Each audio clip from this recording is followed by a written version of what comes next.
Talofa lava, malo le soifua, talofa atu i le paia man mamalu si tātou tunuu o Yesu, o ia o le malama, tātou te vi ia lona suafa, ia whamai le whiong paia le atua, ia vi ia le suafa o Iova, mai le me o soifua i le la, ia se ia o fo i le me ngoto tua i le la, talofa tua i le paia man mamalu si tātou tunuu, i le nei fo i tu la, ia tonu sa whapeona mo se avanoa ia i lātou i Samoa nisi o tawhalalangi o lo whapeona whaatanga fo'i ia tāpoinga ia mo le avanoa i te asiasi tua i tāpoinga ia o nisi fo'i ia ele i se avanoa i asiasi i tāpoinga peitai na mo le avanoa i wha longo ai i le toa tele o nisi o auna le atua ia no lātou launga ina le upu le atua ni aso o se fianga fo ile na i loto tangata le nei vai tau ia ona ua toa tele nisi ua whapeona whaongaina lungo le social media lungo le Facebook, YouTube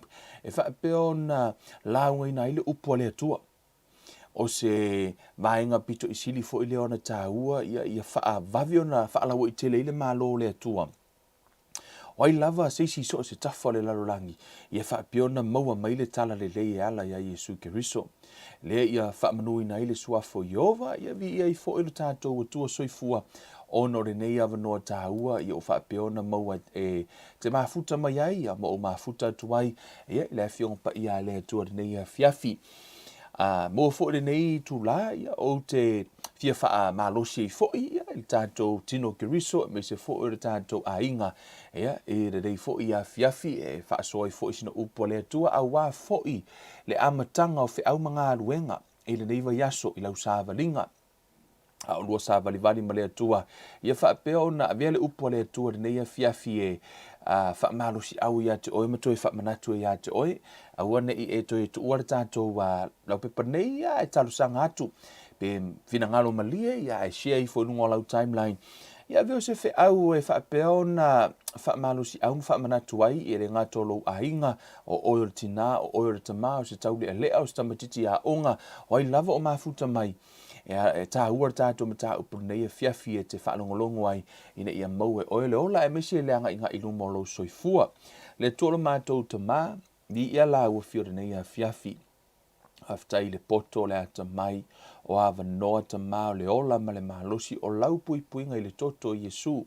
Whapeona puipui ai lau whanau i so o se tafa o le lalulangi. Rei e fiafi tama ua mātou toi o mai.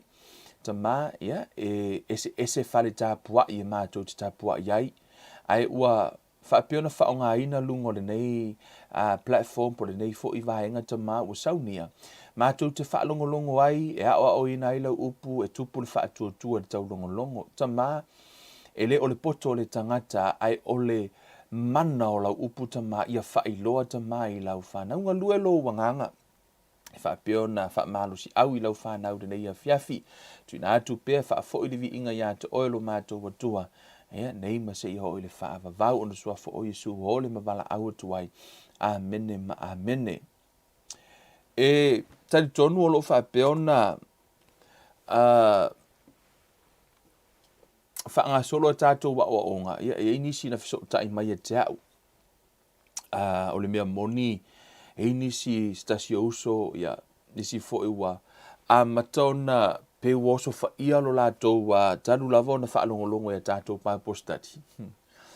E pe wasi i fo ilele le tau wa fa le nganga e pe wa matona ia nisi lo i tau i lunga atu. Wa mata ona lu i lo latou wola fa le nganga o tofotofonga o vaenga umanei. Famile upertus pa ia e tupu e angi le matangi ono le upu. Famai e angi le matangi ono le upu. So se teimi la vai e whapeona o so whai ona launga ina le upu le atua. E sau fo ile ti apole o so whai le upu ina ia awana i e tantonu ai ia pe whaavaivaia oi au man tongo fia lau tau tino ngā nisi. O la la tu te tau tino mo ua latou malama. Wa maafua no so whai i latou. Ono o la ua maua le ava noa e whaalongolongo i le upu. O lea, tu maua i le upu. Tele na o niso tau tinonga, o tātou wo o foi, o fai foi si lo loto nisi o vaenga o fiong pa ia le atua. Oi, tata no foi manisio le auso fo mai Kevin, o peia o ngā sami le wakako le o tātou o tātou pai postari, wa makanga nga malemo, wa makanga au. Le mana ia fo le malemo, e te ilo ai vala au i le atua so ni mai, ai vi ia le atua, le ala vai, take your time, e wha peona, wha longo ai, to e wha longo inisio fiong pa ia le atua, ia ma wha mautu ina ai, o le taua i o lau fai tau, ia ma su e le fiong pa ia le atua. Ia ai le i tata no ni mta upu ne fiafi. Te fia tata no mo inisio vaenga ia e ao na wha malusi ai oi. Au e te wha vai le vai tau le nei. O le taimi le nei, le o tātou iai. O lau i whai to ala fio mai o Yesu, o te le ilo, o te le o whai atu o lala a sau Yesu, ai o te tanton. E sau Yesu. O te le ilo pe te o sau nanei, pe te o sau te mile o ngatu tonu o tātou launga, pe whako a sau le si afe kausanga. I don't know. Pauga le meo te iloa e au ia. Wasili atu o na lata le taimi nei wa tātou iai i le toia fio mai o Yesu. Na ilo le taimi la sa tala noa i Paulo ma Peteru ma le vaenga na e whaatasau le sau o Yesu. Peitai, e ui lava i le iwa ai iai, a lana whaatua ma lātou tā hofi le upamoni. Ai whai mai awane o tātou whaapea watu ai mai le li. Aisea, o le te leo lo nā lo whatu noa. Ia e nau la e sau le li ai whaafewhea lo a inga ngai manao. Mea le nā heleina tuaina sau Yesu. Se i whaola ina lo tamā, whaola ina lo tina, whaola ina lo uso mo lo tua whawhine. Ai ala uo. Mea la le nā e te whaafetai i le atua, whaafetai a Yesu, ono o laea, whaatuaina sau, se i ho ore tala le leima talia e lo tamā Yesu, talia e lo a inga Yesu. Whaafetai la i le atua, ai aua le tu ua le avanoa e alu. Aua le wha mai maua le avanoa. Amen. Le nei a fiafi o le tā ua i o tātou Bible study, ama tātou o te una ia fo i tātou umalavo whaalongolongo, e whai tau au tau tuspa ia. A whai loa wa e whai tau au tunga le tuspa ia, o le whai upu mua, whako e whai kau aku, ai kau lau whai tau le upu mua, a lau tala noa ma ili atua le upu mua, lau whai upu na whai tau. Te iloa lau whautuanga ia oi, au e ka koe papole isi kusi mao lea, ile na aso. Va aile teimi na utala noa tua ile atua, no foilo ina.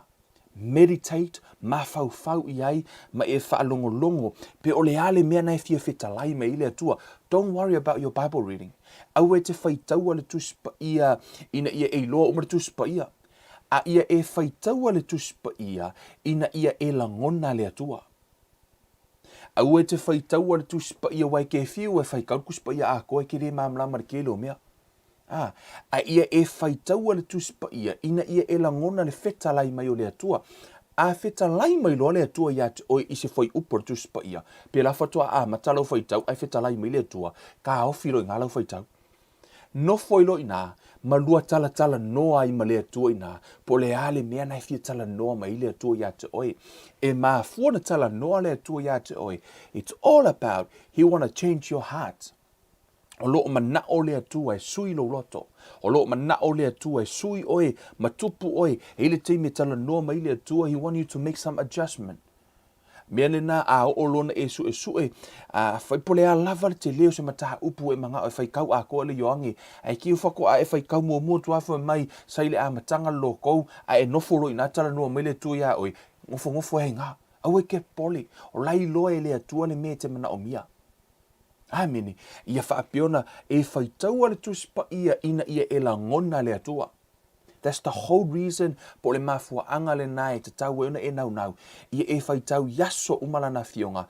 Whaitau ina ia e la ngona. Whai mai le, o tātou lava o tātou wola whaale anganga i tātou wola i le tino. Tere na whaatolu na tātou ai i le aso. Ia e lau tau sa minga le tai au o le auli o le afiafi. O tau sa minga ia e maasani o tātou tangata. Right? Imagining peanga whaapeo na fu i whaapeo na tātou wola whaale anganga. Wai tutu sa lea le ai le tino ma le ai le anganga ai ese la. O le mea na a hoolona e anapongi. O la laua e sacrificinga le tau maftanga wha le tino. A laua e tau mawhaina le tau maftanga wha le anganga. O le mea na e mai le tala le tu se yopo nusu whamanta le la fo le tala yopo fo mai o aua fionga e sili atu ia nei lola umia ai. Whamai e sili atu a fionga le atua nei loo ana sauninga ia po lai tala noa I mea ai. Sili atu le mea ai le tātu te ai e sili ele upu mai le fionga pa ia le atua whamai e su e le na o mea ai e o la aise tangata a o a fionga ume tu lei mai le fofongo Yehova. Amini, ia nau lo loto I le fionga le atua, ia nau ia I peo na nau le aila I le vai, ia whape na lo loto e te ngā lala I le na upu. Whamai amu ia e fia aim fia whainua wai ma ona I lātou. Amene. O le a fia file nei. O te fia tala noa ma whaasoa fo I le fionga pa ia le atua. E tele nisi o a tātou wa ai le taamilonga o le lalolangi ma le soifuanga leo wa iai. Mau wha amai o tutupu, o le tūlanga wa iai tala o taua, o ngā sea inga o māloi so o sea tunu. E eile tali tonu ngai le o lata mai se taimi e toa file e muai. E ei fo ile manatu ai ele I lo tali tonu nga wha le tuspa ia. O leo wa a mataso leanga, which mean ele wha solo ina le lei. It's getting worse and worse and worse. Ele paulo se wha amai. E ei fo ile se wha amai e sau e sili atu lona leanga nei lo le koviti. Amen. Ai ole ono lai tano e tuspa ia. Wha mai a tātou wa ai matangi ma wha. Wha mai e ole a matanga I o aso leanga. Ole a matanga o aso leanga. Ole o te fia tala noa lai le nei a fiafi. Ma o toi whaata ua ina ai I a le foafoanga o le atua, ma le whainga I le atua o e, ma le ngalue o lo nā nganga, ma le upu o le atua le nei fui wai tau. I le nei taimi e o te whaata ua ina le upu o le atua, ma lo tātou wola ai, ai maise le tātou a sa ili lana fionga, ma tātou tū mau ai. Ameni. O e te tonu o le tusi rea maa reko e wha. A tonu, au e te vavearu e se ai ona e te iloa te le ni mea fau le ala a tātou tano e le whiawhile nei e te le I tala noa mua ai. Ai wo o toi au maia I ono leo te mana o e au mai se hata o lo o iei te tonu. O le tusi lea e wha te tau I le loto, awana I ngalo ia te o lo o sa ili mai lea tua I lo loto. Mai tā ua fo I o lo loto e fia whaola ina lo loto. Ai o te mana o ia te oe sa tātou tala noa I le vaenga I le foi upule se teimi o sola. Pei tai e tātou te le I tala noa I le potential po o le anga vaa ma le mawhai e ma le afoi. Ma manuia lai ta atia I le palapala. O le tele I o mea tā ua ma minorare lai to tonu o I lalo le palapala. O lea e ai pei tai e le o iai se fatu. Lau tue whamatala ina atu. E tātou te le i tala noa i le sosia ma le potential ai le palapala. Wa umana tātou valivalia le tāu o le upu o le atua peitai, o le te lei o le potential ma mea lai le palapala. E iai lona tāua nā laina whai e le atua le tangata i le palapala. Ma ia e loa, o le palapala na whai e le atua le tangata. A e whai tau le tusi e se kielu le whainga na whai ai e le atua le ti Apollo. La e tala noa i mo meo maa soama o tō pasi o mo meo maa tāua. O mo meo stone, crystal stone, na whausia ai la e le atua le ti Apollo. O le mea lai matautia i le whainga i le atua o le tangata, ona o auro ma a rio ma mea nei. E le o yaiso lato potential. Pe le ma whai ona o laise mea ilunga. E le ma whaina e to ina se la au lungo se aulo. Pe te to ina i lungo se maa tāua. So o se mea e le ma whai ona e to ina ai. Pe ta i na o le pala lava. E iai le mawhai ma le anga waa ma le potential lea, e mawhai ei ona o lai se fatu. E mawhai ei ona o lai se fatu. I le fausia ina lai le atua o le tangata, ma le fausia ina i le atua o le amatanga o le foafoanga. E tā ua sause teimi tātou toe foi tua i tātou oe au mai, ona na whai oe le atua mai le pala e iai le mawhai po lai iai le whaamanu yanga lai totonu e mawhai ei ona o lai se fatu. E le mawhai na ola se fatu i lunga lava o se isi lava maa. Tasi ale me mawhai na ola i lunga le fatu o le pala, o le mea le na fausia ai e le atua le tangata na te le i fausia i se angelu. Amen.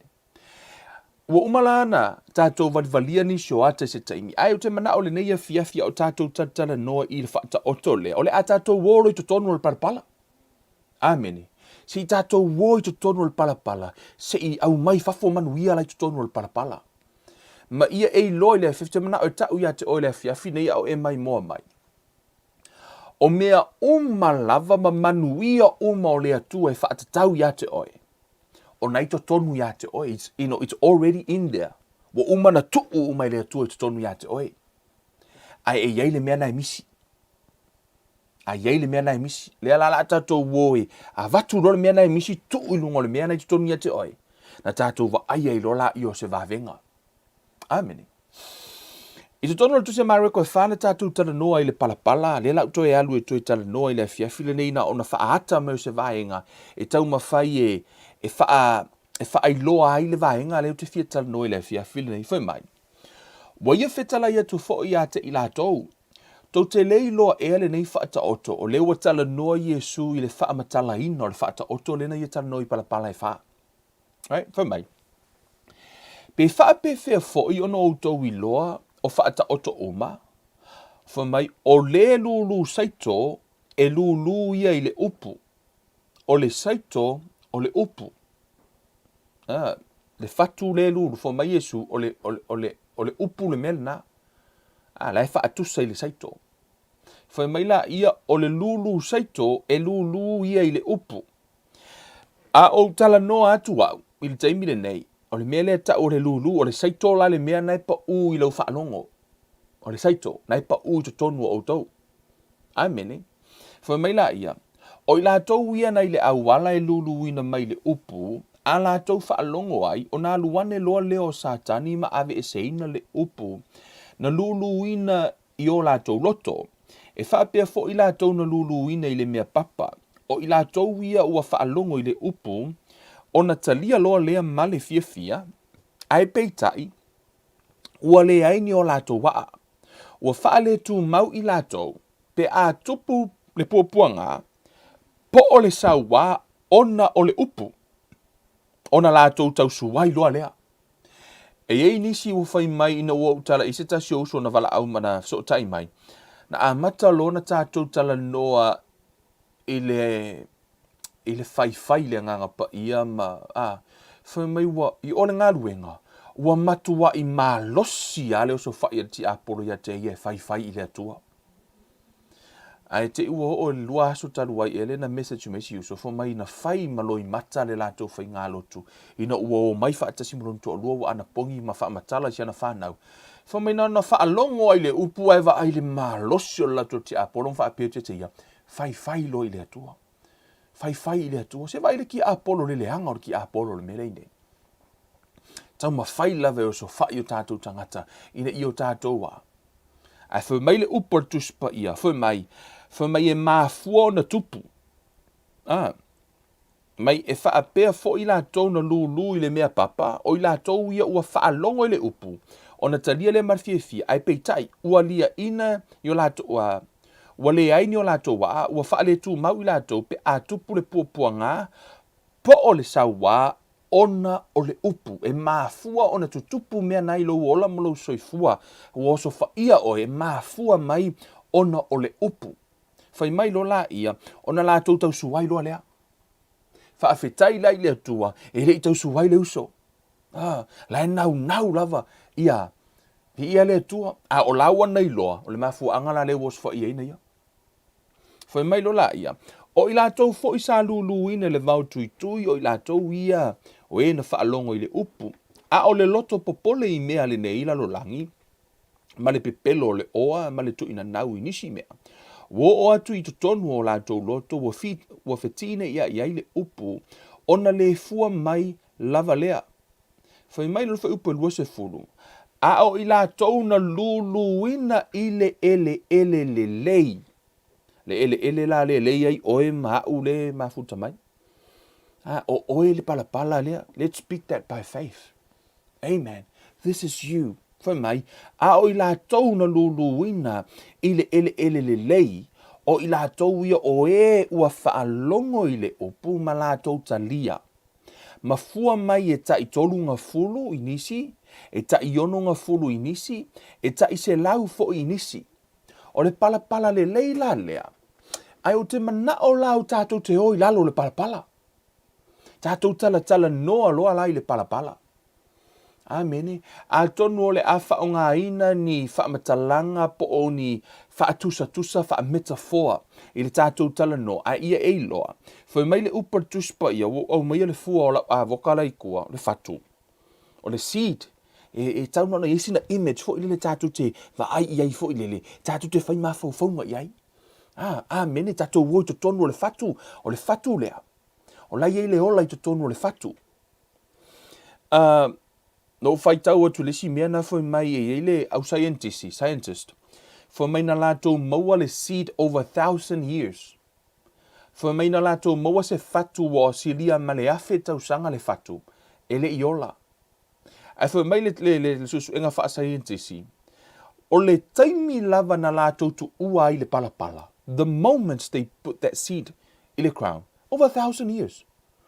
Fwoi mai e le I umi ase taimi ai ola. Ele I umi se taimi ai ola. Over 1,000 years le fatu sa ilunga ele I tu ua le pala. Ai o le taimi lava na tu ua le pala. O na ola lola ia. O le potential la le pala. O te mana o te tala noa I le afiafi le nei. O le seed o lai ei le ola I tonu o le seed, o le seed, o lo I le malosi anga. Ai? O le malosi anga le tonu o le seed le whainga I le atua. E iai lona, la ufa o ngā ina se upu, e mawhaina ia whaia se vāvenga. La utanga mai se whaata inga o la au ese. Right? I oi Samoa, I ilmato nuu I vailoa, e le ai ma se, e le mawhaina o lai le ka amu kingi, le afo, le ta amu niu kingi. E le si tu o le mato nuu, o le pala na iai, e fiu e koko e le o lai se mea, e le o lai se ka amu, a le o la le leia I o fai, o la le leia I tua la le mato whanua I tua atu ina, e ei la au e o la le lei, e ei la au e le o la le lei. Ai o mai e whai mas whaatita inga, ona, I le pala, o lai ai uma minerale, ma vahenga ta itasi e whaatatau I lea mea. a oina e te tanga to tō ia le whaku avoka. O a umani minerale mana o mie le avoka, o lai to tonu le palapala. Everything, it's in the ground. E ui olo o iai le ola i to tonu I, ai o mea mana o mie le seed o lai le palapala. E le o i to tonu o le seed. Na uto e whamatala I nā tunga. O mea I to tonu o le, o lo iai le ola I to tonu I, ai o mea mana o mie e I, o lai to tonu o le palapala e le o I to tonu o le seed. Se I longa lava la e tuu le seed I lungo le palapala. Ona fatu a matalola I ona miti ia mai e le fatu ma le seed lea. Mo meo minerale I o kere I lopo le ale fa ingoanga o mo meo elementi e au mai fa atasi e. E mawhai e ona ola le avoka. E fua mai la le esi le si aso. E lakur ka ngaka au mai le e le amako esi kuan mako fali E fua mai le esi. E kele ova ai ako sau se angelu fa asuka le esi. Pe fa asuka se mango. Pe fa asuka se isi mea. Ai o lai tango le fatu mango. Hao uma mai ya mea lai to tonu le palapala ma meo elements ma meo minerale lai mana o mia le mango. E mea mana o mia le fatu. O la lai to tonu uma le palapala. E le to tonu le fatu. La sai to tonu le palapala. E ao uma mai ya se I o ina na tupu a o lai na fua mai. E fua mai le mango e sua malie o fe sau ele sua malie. E sau mai le palapala. O le meas, o le minerale nei le palapala. O la fato a mawhai ona alu ese mai man palapala. Ona ua mawhai ona taatia le fatu. E iai lale. Le vavenga e mawhai e le fatu na whai. E pau leo le mea. E pau a lea o le mea e mawhai no na collectinga ia mo meo o afo. O minerale ia. A e tango fo ila e to tō le pi, po le kūkama, po le tamato, o mea umalava na e alu ale la au e koleki mai mea mana o mia ele fatu. O la ua iloa ele la au ele imo meoa, minerale mana o mia ele kamako, mea na e te lako e aire kamako, ai mal polo feu, e se tu lou, ele ai mase e afo, e ola uma mer parapala, ai sau le polo feu e feu. E sea, o langa pik mai ele fatu o le polo ia, na o mo meo vaenga la ia, e tala fea nai mo le polo feu. Ia tau mawhatu la, ia le polo feu e feu. Ai aku le esi, tau mawhatu le esi sua mali. Lani me le feu e le esi. Lani me le oso I foi se esi siaso o lai feu. E mafua mai, ona o le fatu lana toto, o le fatu le esi, e alua le fatu le esi ia, e su e mai mo meo minerali, e whaatatau I le esi. Mama na o mia le si o lai. Fa pe na fo ila ia le fatu o le polo feu, ia mama la au ese uma. O la au afu, mala au uma lava. O le mea la leo te fia tala noa I le aso nei. O te mana o tatatu mua I le. Ai tatu te le I fo I mai to e fo I me le mareko lea. Amen. Tatu atu wha mautu mua o le fatu, o le seed, o le upu o le atua, e tutonu o le mua peteru. Amen. Ia wha vaea lo utari tonunga, ia wha vae le upu o le atua. Awana I wha vaea I se opinion o se tangata. Whai mai le upu o le tuspa ia wha whetaia le atua le tamā o le tātou o li o Yesu ke riso, o le na whanau fauina I tātou ona o lona alofa tele, ina ia iu I le wha moe moe. Ua ola I le toe tū mai o ke riso na ye uoti. Whai upu lua tolu, sorry guys. Whai mai le whai upu lua tolu. Yeah, this is the right scripture. Whai mai ua whanau fauina o tau, e le o le fua e pala, a o le fua e le pala lava, o le afionga le atua lea, ua o ia ma ua tū mau e o le whaavavau. E whanau lau tātou wanganga, ona o le fua, o le seed whaapea sa pa ui o tātou loto, right? Ona la o le fua le pala, e le o le fua la le lai whaatusa I le apostolo. Ai o le mai na o se ata. For mai, let's put lola whaatusa le fua lea, le whatu lea, o le upu o le atua. Let's, picture this, o le upu o le atua, I le tu I le anganga. O le fua lea, sa pa ui to lungo le palapala o lauloto. Na mafua I lona I se mea ta o se ola. O a umani le leo na ito tonu o lauloto. Le ai ma se mea na ola mua mua. Ai se ha, ona sa le ai se fua na pa ui ai. Pe ta I o leua pa ule upu le atua I lauloto, ona latu lea I o le upu le atua, hao umamai e mo mea le leina ito tonu o lauloto. Hao mai le alofa, loto wha maangalo, hao mai le ono sai, hao mai le file mu, o le anga malu, o le alava e hao umamai fu o le anga pa ia, o le wakoleki umamai e le upu lea le atua, le na pa ui lunga o lauloto. Fa mai la I o le upu tus pa ia, wa whanau fawina o tou e le o le fua e pala, a o le fua e le pala lava. Fa mai o le upu a le atua, fa mai Yesu o le fua, o le saito, o le upu lea le atua. I to tonu o le mariko le fa, o lalo I fo, o lo tala noa I Yesu I se isi fo I whaata oto. Le la a wha au tu, I le mta upu le fiafi le nei. O I le fai mai ai le. Fai upe lua ono wha solo ana I le fai upe lua iwa. Fai mai le, tu si a mariko e wha. Ua ia fetala ia tu fo'i, o le malo le atua, ua whaapei o le tangata wana luluina saito I le ele. Ua moe fo'i o ia I le po, maala I le ao. A ua totongo a ele saito, matutupu, wana le iloa pena whaape fea. O le upu lea le atua, whai mai o le malo le atua, na toto le fatu lea. I le palapala, na tupu I foa, e leo I loa pe whaafeo na tupu, o le mea na le atua na whai.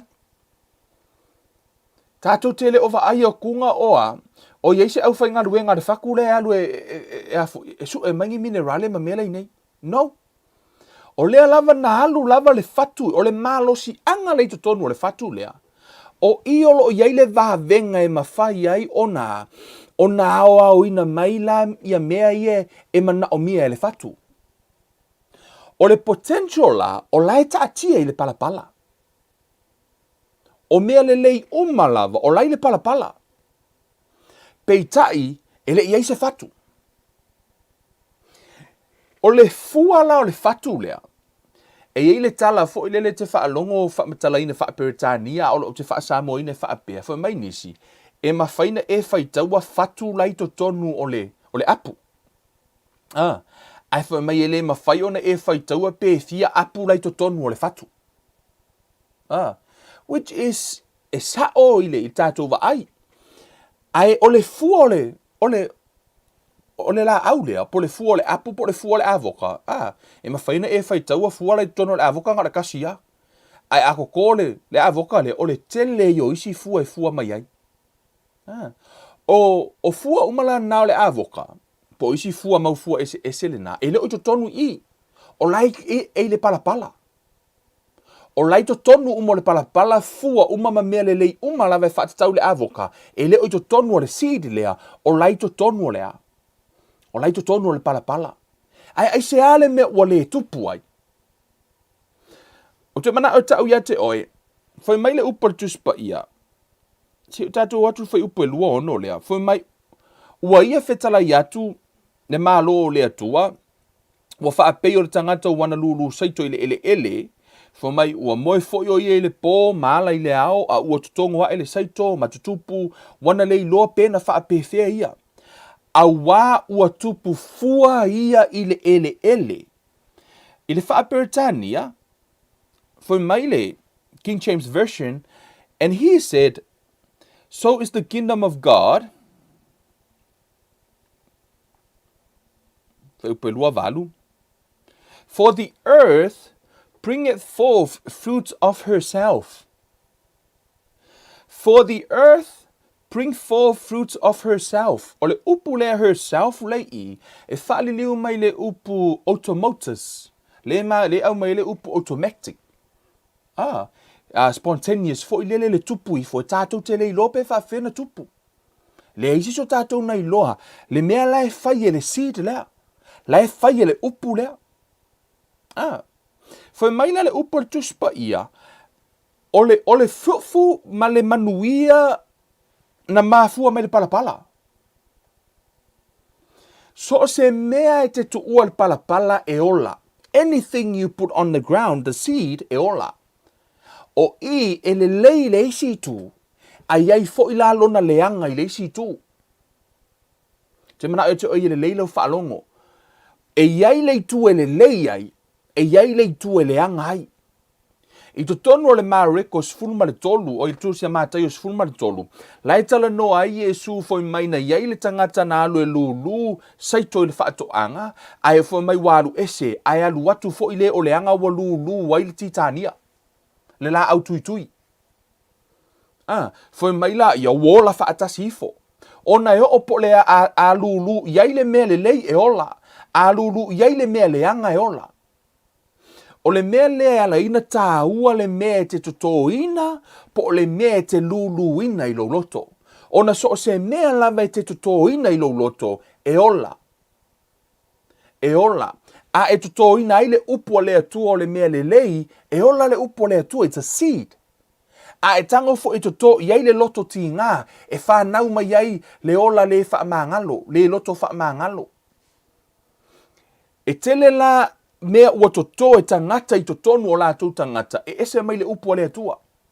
Mea fo ile nai ala ina ola ifo, le o langa wha le anganga o le isi tangata, e ese a. E tele fo i so se mea lava, e eia la tau whanau. Te wha upu ina fo i lele.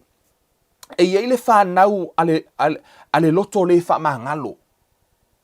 E iei fo i le whanau ale whewai vai ai. Lea lau tanga e watu se ata lea.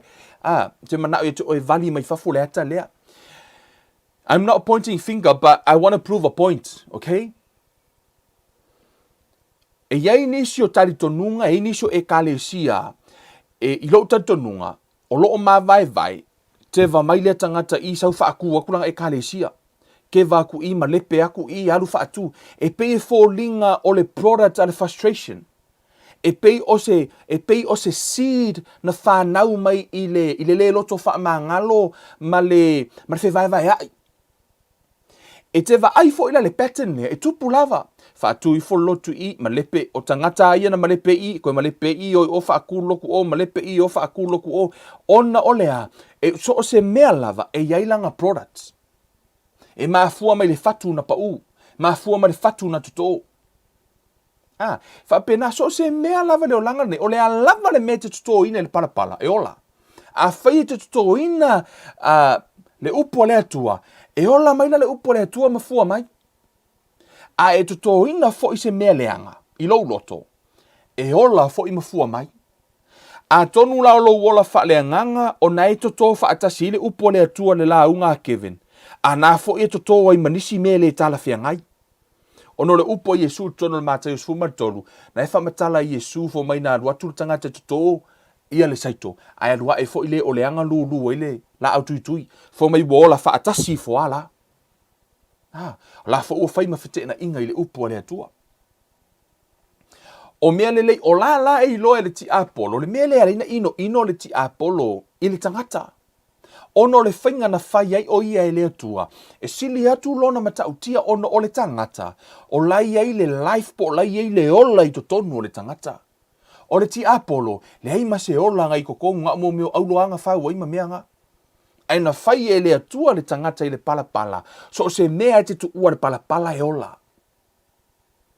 O oe la, o oe o le whaato anga le atua I to tonu o le. Tatu na mua kore nito. Amen. Hallelujah. Mua koe ni to tolu, foi upo iwa. Foi melta la Paulo. Awa ole au whai ngā ruenga I mātou whaatasi ma le atua. O outou o le whaato anga le atua outou o le whale whai o le atua. O outou maau o tātou o le whaato anga le atua. E pa ula I le upo le atua. O la fo ila e lulu mai le atua I lana whaato anga o e mau. A o la fo I wasau ti apolo ia lulu mai le loto le wha mangalo o ataleanga o mea le tala fia ngai o le wa lulu fo I tonu ia te oe. Ona a whai e te le vele e sea ana malou tangata. E ola fo ia ana. E ile teimi ola ia whanau mai ia e whapela ia. Oke le loa o oke. o ke maka pea pea, anga le kupu, anga le kele a meo ke le ilo, o ke maka pea pea. Anga le aia kupe o ke le ilo, o ke, o te loto wha apito. So o se mea ala e to tō e ola. O le mea la le lea e ala I ona ele o iloa la le to o tele o tangata. Ma lato le whaata ua ina. Po o le a le mea e to tō ia te ilatou. Ona o mea le lei uma o lai to tonu ia te tatou. Amene. Tato atu mua I le fausia ina I le atu o le lalulangi. Tato I loa tu se kenese o le tusi pito I sili lea o no o inkalesi ai tu tonu. O le tele o tusi o le tusi pa ia. O le tusi o le amatanga. So se mea I tusi uma lumor whenga inga fau. E ke maua uma I kua I le amatanga po le pongai po le a. E te maua mai ai ina. Ia mea uma lava. Malona wha amatala inga. Ai mei se foi. Le sosia o le atua la iei. I le whainga e le atua le fōwhanga. Ai o tele I alu e. No o tau se tasi o foi. O analogy I lungo le social media le isi aso. O mafona sa tau lo mafona o fai tau I sao. E sao I o le fo analogy fo I le no fai tau ai. O tango rei au mai o te fia fai tau atu le fia file nei. Ai o tele I alu loa fo I le lea. Leo tango fai tau atu le analogy le a. Whaata tau I le fausia ina le atua tangata fo mai. When God wanted to create the fish, He spoke to the sea. When God wanted to create the trees, He spoke to the earth. But when God wanted to create man, He spoke to Himself. Then God said, let us make man in our image according to our likeness. If you take a fish out of the water, it will die. And when you take a tree off the ground, it will also die. Similarly, when man is disconnected from God, he dies. God is our natural environment. We were created to live in His presence. We must be connected to Him because only Him there is life. Stay connected to God always. Remember, God without man is still God. But man without God is nothing. No fai tau ele le sipo. Sa olele. A eva e sea mai le ia mai le sami e mate le ia. A eva e sea mai le la au mai le palapala e mate. A eva e sea mai fo le tangata mai le atua e oti le tangata e oti wha le anganga. Tango fai tau watu na mea, no tau e lo ma fau. And I know it's, e wha manatu tu ia te oe. Aua ngi ilua disconnect ma le atua. Hika ko aku ngā lar kene se le whaunga e le atua o tātou. Ile fausia ina e le atua, ma le whainga e le atua o tangata. E te tonu o kene se, let me look up the reference, guys. Kene se mua moron whai upe luas fu malwha. Whamaile whetalai ngā le atua. Pena o whai atu. O mea le lei umalai le palapala.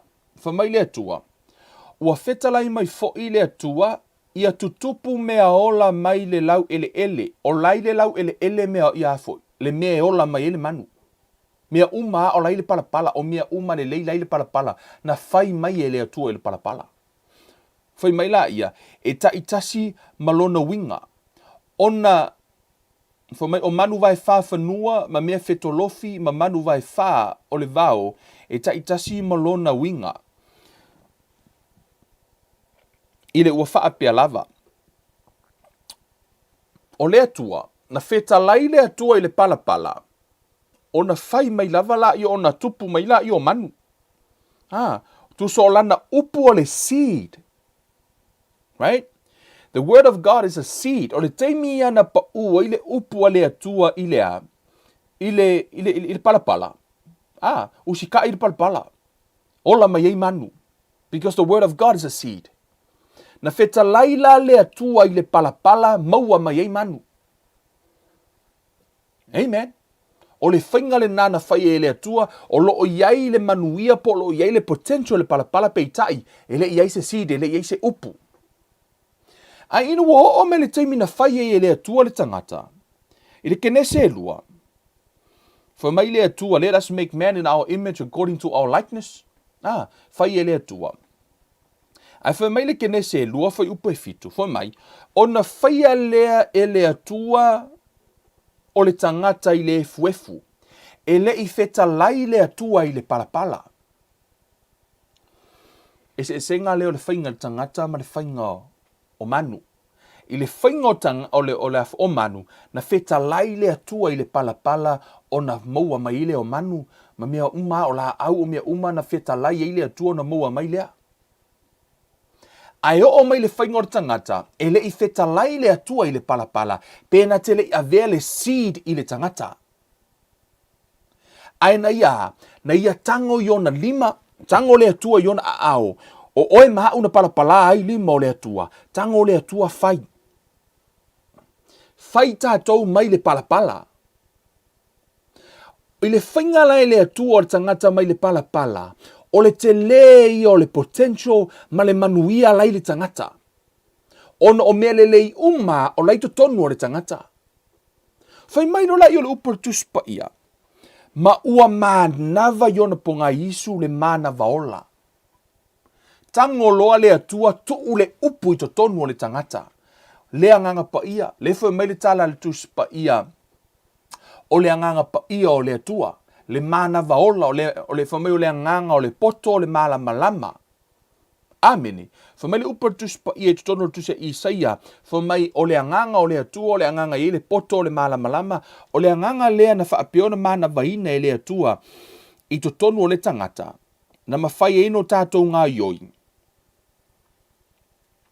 Whai mai, e a whio mau ia te ia le anganga o Iova, o le anganga leo le atua whai mai, o le anganga o le poto, ma le mawhauwhau, o le anganga o le whaatonunga, ma le malosi, o le anganga o le malamalama, ma le matau ia Iova, o le anganga lea na tuu e le atua i tonu o le tangata. Whai mai le upartus pa i o tātou maua le anganga o le atari. The Spirit of a Son, le anganga o Yesu Keriso. Mai le tusia Ioane, o Yesu o i o le upu. O le alaua e loa, o le upu na mānava e le atua i tonu o le tangata. Amen. O le seed na tuu e le atua i tonu o le tangata. I luma le tusia kenese le na whai ai le atua i le ngata. For mai a seed of a woman will bruise your head. For mai o le tama ale whawhine na te tui momo i lo uru. The seed, a seed of a woman. O le seed la o le upu o le atua. A seed of a woman. O lea foila ua o mai i le tātou whaitau atunga, o le anganga le tātou te maua, o le anganga o le atalii. O le atalii o ia o le upu, o le mānava la le atua na mānava le tangata, na mānava i le atua le upu. Ai ina ua pa u le tangata. Na avea tātou matangata ola, o le mea le nana sau le tangata i le amatanga, o mea umai whai e atamu e manuia. O le mea na whai ngoa umai ai atamu manu o le vau. Na whai ngoa umai atamu mea uma. O le matautia lea na whai e le atua. Le tangata. Na whai e le atua ilo na whaatusa. Who knows? Penga iei fwingi mea nga whai e akamu nga speak ia atamu nisi mea kukupu mai. I don't know ilo ta ua tuspa ia. Ai ona na whai e le tangata e le whaatusa o le atua. E tau tala o na tupu la ia. Yes, na whai e le atua atamu. A fetalai o te talitonu, a whai na whai a tamu i whaatusa o le atua. O le atua na fetalai o na iailea. E ilo tatonunga i whaapena fo tangata i le amatanga. A tau tala tangata e tupu ona na whai e le atua le tangata i lo na whaatusa. O le whainga la e le atua o le tangata mai le amatanga. O le palapala na tango le atua fetalai e ona tupu mai lea. Ai whai le tangata, tango le atua au mai le palapala. Tu ulo ye le atua lana upu le tangata. A fetalai la le tangata pe tau tala le tangata. Ona tupu lea. Amen. O le taimi la le nei. O le develop o tatu tangata na ilea. I le potential na na. Ai. O oe la o le palapala. Le ua e whai tau mai tuar le futuse kenese. E le i whaia mai oe se aulo ma se. Mani maa tāua. Na whau mai tātou le palapala. O lala i le ola i tonu o le palapala. Tango lo le atua tuu iei malana mānava pe tuu iei lana upu, tuu iei ma le pule le tangata. Ma whai a atamu, whai ngoa uma manu. O atamu la, na whai o mangai ngoa mangu e ngai mata utia fo ile ata mai o atamu. Whai ngoa umai manu nei . A o tātou va aila ia i le tāu o le seed, ma le tāu o le upu. O lea la wale o toi eise upu le tangata, ino uanga sala le tangata, naru ese le anganga o le tua, maru ese le upu. O lea la o toi whanau lau tangata, i le pala leo te tautala noa tuai. O lea la mana o lea tua e toi to tola na upu i to tonu o lau roto. Ina ia mawhai o nā o ao mai le lei nei to tonu o lau roto. A o laina letara noa i e sui lunga atu le whata o to lena i lunga atu. O le lei mamanuia o lai le pala o nai to tonu o lau roto wa umana whai e lea tua na ta atia tonu ia te oe ona na whai me oe lea tua pala. Ai te mana o mia le mana vaola, te mana o mia le upu a lea tua. A o to tofo i le upu a lea tua i lau loto, wha i tete i mea te tango tu i lau loto. Wha i tete i mo mea o mea, i mea te whai tau wai. Te loa wa. Mata, ia o au ia, o te leo whai atu e kango e whai au te loa e au ngā, i la usa valinga fo i lea male nei fo i vai tau. Waka le koe fia whai kauangi i kala fo ia mai me kukupu. I Samoa, o me kukupu laro langi, o me kake loe ki ngā iloka loko fo i lele. Kake leo koe whai kaua, ke loa comments a ka ngaka, pakuali mai mau aso ka kaimi. Ese ha, ta te whai tete te iwa pa u se fatu leanga po se fatu o ona i loto loto. Ono lafo e whai meritala Yesu, o le malo le atua tangata na halu lulu le fatu. Ai ua sau fo i le o leanga lulu na fatu. O lea lava e lulu le ti apolo i totonu o lo a inga. I e ala atu le TV, e ala atu i so o se mea lava ua ui atu le ti apolo e lulu mea i totonu o lau whanau. E o i le haonga o upu ana o lato wo o tala. O lai lulu ia wha leanga le palapala lea. O no lai loa le ti apolo, so o se mea e pa u le palapala e ola. E le o i loa le tangata, le te leo le potential ia lai totonu. O lai eile le lei lai totonu ia te ia. Peitai, o ele o sa o le fatu lai toto iai. A fai ai ola mai se fua e lei. Pe le o fua foi. Ele o le pala, ele o le fatu lai le whaafita auri, ono le upo tu spa ia foi mai o le fatu ele pala incorruptible seed. Ele lei ale upo le atua. Ai ala na le ola mai, ona o lau roto, ma lau roto. Toe ngalue ina o lau roto. Ma ia e whai tete, i le me te toto ina i lau roto. Lena ova tua le whaate ta inga i le ola wha le anganga ma le ola kiwisiano le nei vai tau. Te le whe vai a inga. E iai le wha nau o le loto ti ngā. Ke vai ka ngaka ngā. E sa i ala tau i mea uma. E ola i fo i la tau wha nau. Same thing. E ola i fo i o tangata o la tau a inga o wha nau. E whana nau mai i tangata loto ti ngā. Te vai e loto ti ngā. E wha ingo inga la isi fo mai. E so o ale mo sope. Ai mafua mai, ono le fatu. E iei le product, so se mea e iei lana whanau. E iei le whanau o ti Apollo, e iei le whanau o loti ngā, e iei le whanau o vai inga, te wa ai fo ilai tangata ia na malepe ile e kalesia. You see this pattern. So se mea e o ai, e malepe a, mafua mai ese a, ona o le whanau ale malepe lepe. O lala, e mana o mia le whanau o lalo, ase i fixe le atua. A tono le mai mo mai se sinea fiafio na fu e mo le mena. E mana o mia lo fa ma lalo. Au e ko aruka lepe loko me kalesia. Fa ma lalo ia ile atua. Ia, fa ma lalo ile atua. I mai pie tele atu ni me te lor fai fe au. Ai fa ma lalo ile atua. And you see this pattern over and over again ona e mafua mai o le fatu. O le fatu le fe vai a ila yai. O le fatu le loto ngatasi. A o le upu o le atua, o le fatu e hola. O le fatu e eilo na wha moenga. E eile ola i tutonu o le fatu. O le fatu le, o lo eile malo si anga po o lo na mawhai, a lau tanga wha o ngale upu, e eile mana le tutonu o le fatu lea. E mawhai na ia tango e ao mai mele le tutonu o lo roto pe apa u iai. Apa ura le upo le atua i lau loto, ta atia iai, fa ta atia le upo le atua i lau loto. Fa to a hola le upo le atua i no upo u lau loto. Ai a hola i nola, te mana o ia te oe, auangi e fa pe ola lo le upo le atua e aru rofa aku mai se si menga ye uoti. E aru fai se va venga maka ukia, fa mene tu se mariko, ia e loa le,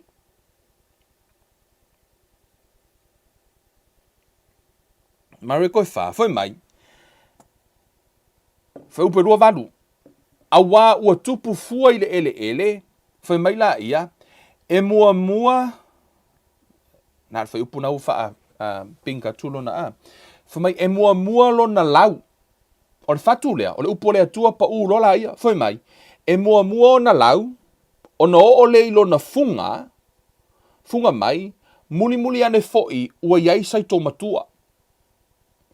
A afu le saito. O na sele loa lea. A wā ua o i ona po e sele ai. E le ai se mea ta ua rauto tō ina lo nei o le upo le atua i lau loto. A e o kai ao o le a e mangu maha lo loa e ke le koe whaia inga. Ki o e whapea lunga winga. E le whapea to tō le upo le atua nei. A e o tai ao o le a makalonga e o la mangu maha lo e whaavau. E le teimi e te whaia ina hai. O te le o whai atu la o se whapea discourage o e no. Because o le principle o le tuspa i o le whatu a mata. Le watalia ina Yesu e ke ia e ko so o sasi fo. E whapea so. Ya. Ka ke le mawhaia. No, e te mawhaia. Ona o le upo le atua. E toto, e mua o solo na lau. A ngā wā makanga. Ngā wa e iloa wa e se. Me mua sa ele iloa mua. Ora kei mua ki nganga e se makwa ele iloa o e wa se. A le fua mua o lo na launga wa so i funga. O ngā wa iloa wa se. A wala te ngata ina. Ono sa i se i o solo na funga. Right? E ofu ina o solo na funga. Ia, a ufu te ngata ina. Ono sa i te isi se i o ina matua o na fua. Le tala noa il tu spa i e le wha matua ina. Ona e iai le aso lai foi mai le fetalai ngā Yesu. O te sau ai ma u angelu. Lai fe Yesu fo mai a. E se o mai ai. E o mai e sele.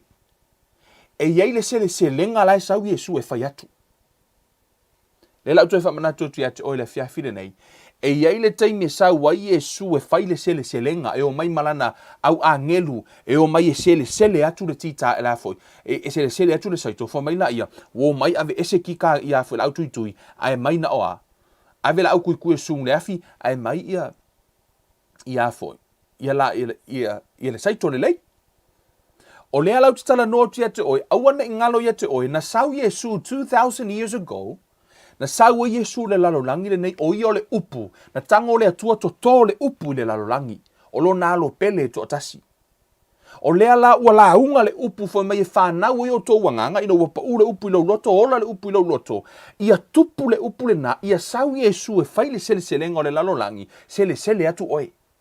O oi o le taui. Po o oi o le sele ngā le atua. Amini. O oi o le sele ngā le atua. O te fialu le sele ngā na. Ai ei fo lo tatonunga. I always speak this by faith. Mau ki ngoa ke alu i fo. O ke va ai fo ia o le sele ngā na. O le sele ngā na e latu oi oi laku ia o kako o uma te sele ngā na le atua. Sa wai le atua e sele atu le lei o le lau ele. Le lalo langi le nei. Ai sele atua e fo i le atua le lei o miana to i lo loto. Au ana i sau le atua o lo o sele atu se loto wha amawalunga. O lo o iaise wa o mea umalna e maafua mai ono o le fatu o le wha amawalunga na to i lo loto. O na whanau mai ila i o le loto le wha maangalo. A whai o se anga sala na e toto ina ilo sa e tango toto se anga sala e ei fo i le whanau o le anga sala e whanau le anga sala na. Ma tupu lava se i o ina whanau mai le oti fo medal dus pa ia amatua le oti e le hafo i le anga sala e o mai le oti pe amatua le anga sala e saula le atua e sele sau o tanta uma le anga sala o la uma kua fua o le mianga lako kokoinga la ua matua le anga sala sa to e ave la tongi le afi fo mai amatua le anga sala e o mai le oti sau Yesu e sele atu fo mai la ia amatua fo i la pe atu le situ amatua le upo le atua le to i lo loto ia so lua ma so kofi kako aso sa e marko fale sa amatua la le upo le atua le to i lo loto sau fo le atua e sele atu i le ola e fa va amen o la ula ia fautuanga a e manao e sele to nei ai mana o saule atu e sele atu se alofa ma se manuia ia te oi ma se lelei ia te oi o le tele i o mea sua malie ma mea lai loa e le atua nai to tonu ia te oi peitai e le o iai se upu. E mana o mia lai oe le upu e toto i totonu o lou loto. Ina ia mawhai o na ola matupu mai. Wha manuia ina ai, oe manuia i lau ainga. Manuia ai lau whanau. Wha manuia o mamai e le atua. E mafua mai, le sao le mea le ke whaalongolongo ai. Hau koe whaalongo i news. Ki ngai fuolo lokom ki ngai lo ulu ma mea le ngai. Whaalongolongo le upo le atua e tupu ai lo whaatua. Ina ia sele atua le atua se mere le ia te oe. Wha manuia le atua i lau sāwaringa neiva yaso. Te manao ia te oe. Awana i ngalo ia te oe fo mai Yesu. E ile aso le selenga. E sele ele laulangi le nei. Ai o lau au ngani. Ma lau tu walalo. Ma lau tu watu le poto tangata o le mana o le atua. Awana e whaia se whiliwhilinga se ilo wolanga. E toto ai se aleanga. Po se le loto wha maangalo. Po se anga sala. Se muli lua. O umani mea leanga. Au e te toto ina i toto nuolo tangata.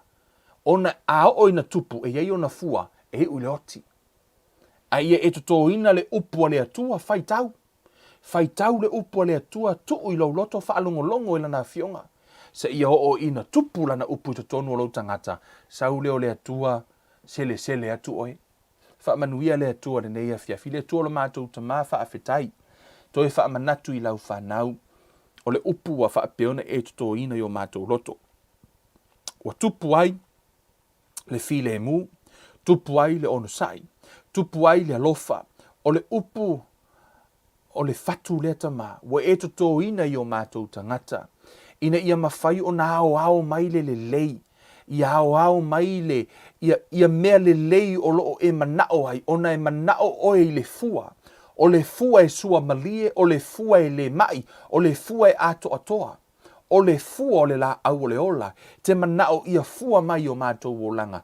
E ala i lau upu. Tama. Whaalongolongo lau whanau re ne ia fiafi. He o fo i lo utangata te wha maua lalo i o luma. A vea lo uloto. O se loto le lei. E whaapea ona e lu i ai lau upu. Ia ola ma ia fua. Ia whaapea ona vi ia ai lau a fio.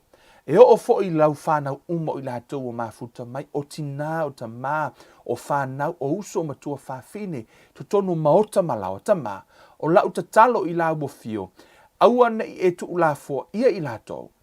A ia e nau ta mā e whaapea ona au inatu se au whai ngā ruenga e whaamanatu ia te i lātou. E lu ia le fatu le lei. I o lātou loto. Ta mata talo i lau o fio se e tau fia whaamanatu ia te i lātou. E alo ese mai me o tutupu le nei o langa matala, ma whaamatalanga, o lo whaapiona tupu ai le fefe, ma tupu ai le whaatuatua. Aia lātou whaalongolongo tau o lau a fionga, e tupu ai le whaatuatua. Whaamanuia oe lo mātou atua, e mea uma o mātou tau mawhai ia i le anga le lei o lau a fio, ia sele oe, i se aso, mai manuia i tutonu o mātou. Loto ono le suafo o Yesu ke riso wole mamala au tuai nei. Amene. Hallelujah. Ia vi ia le atua. O le upule nā mo i tātou le nei a fiafi. Fai matoe wha manatu. Fai fo i ma lui tau ia te oe. O oe o le ele. O oe o le pala le atua. Ia o lo onga lue mai le atua. Ia vea oe o se pala le lei. Ia whaapeona pa ua ile upua le atua ia pala, ia ma ia fua mai eise mea le lei e vi ia ai, ia le suafo o tātou wali i whaola, ia o le tātou wha mahalosi na nea fiafi, ia mori atolo whaanga, ia i paanga umar tātou ngā ruenga, Kevin Life Ministry, ia toa telefo inisio i lātou o lo whapeona fiso tai mai, ia e fia whaima paanga o tātou ngā ruenga, ia lo whapea mai pe whapeona whai o te minei, ia inisi sa tau mawhai e se lai sen mai a lātou fōi fiso soani. Ia o lewa umana tāpena ina le tātou website, kevinlifeministry.org, e mawhai ona e asiasia i lunga. O lo iai la le lau pepa o pāanga, o le page o umana saunia mo pāanga le Kevin Life Ministry. Pule lava oe, pe fiese mea te fiso soani e le tātou ngā ruenga, ia o le nā mea tu watu ia te oe. Whamai le tala tuspa ia, God love the cheerful giver. Me malia ilo loto, asu sene vi ia le atua. Lusu sene vi ia le atua. Amene. Pe ai tali tonu ia o se ngaluenga le leile nei ngaluenga po se pala le leile nei ngaluenga. O a o se tangata le lei. Se pala le lei ma nei ministry e mafai ona ola ai ia mafu ai ia se sosoani o le a e fohai. E tusa ma le fina ngalo le atua. Fa manuia le atua ia te oe ia malau a savalinga nei mai aso ia le alofa mleanga le leo tātou tapa au sili e mori tuai fa aftai auto umalo no talo mai mori tātou ngā ruenga i mori temi nei manu te leina toi fa sau sau se tātou watuno fa soi fuaia